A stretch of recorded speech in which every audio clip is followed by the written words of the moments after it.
Antoine Decaune a présenté le Grand Journal de Canal+ de 2013 à 2015, succédant à Michel Denisot.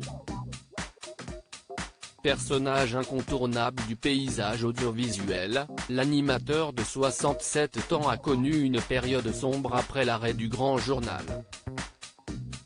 Un moment de sa vie qu'il a choisi d'évoquer en toute transparence lors de son passage dans On est en direct. Samedi 27 novembre 2021, Laurent Ruquier et Léa Salamé ont à nouveau reçu de nombreux invités sur France 2, Antoine Decaune, mais aussi Clémentine Célarié, qui est revenu sur son cancer, Philippe Manœuvre, Stéphane Echer ou encore les sportifs Théo Curin et Malia Metala. Venu assurer la promotion de son autobiographie Antoine Decaune perso, sorti le mois dernier aux éditions Sonatine, le mari de Daphné Roulier s'est livré sur la dépression dont il a souffert durant suite à l'arrêt du Grand Journal. J'avais plus goût à rien.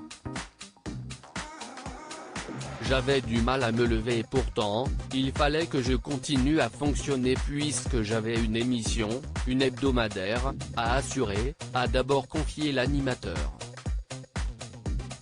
Le papa d'Emma Decaune a poursuivi en expliquant que cette situation était très étrange pour quelqu'un travaillant dans l'univers de l'audiovisuel puisque le métier d'animateur pousse généralement à aller de l'avant, quoi qu'il arrive. Show must go on, quoi qu'il advienne. Mais Antoine Decaune a vécu une période d'entre-deux. J'étais là sans être là. Ça a été assez douloureux, entre guillemets parce que je ne veux pas comparer ça à de grandes douleurs, mais ça me semblait important de le raconter, a-t-il poursuivi. Via son témoignage, Antoine Decaune aspire aussi à montrer que la dépression, on en sort. Aujourd'hui, tout va beaucoup mieux pour l'ex-star du Grand Journal.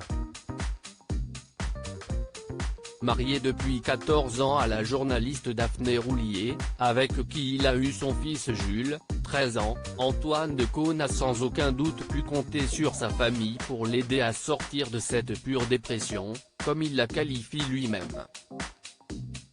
Depuis toujours, Daphné Roulier est sa colonne vertébrale, dans les bons et mauvais moments.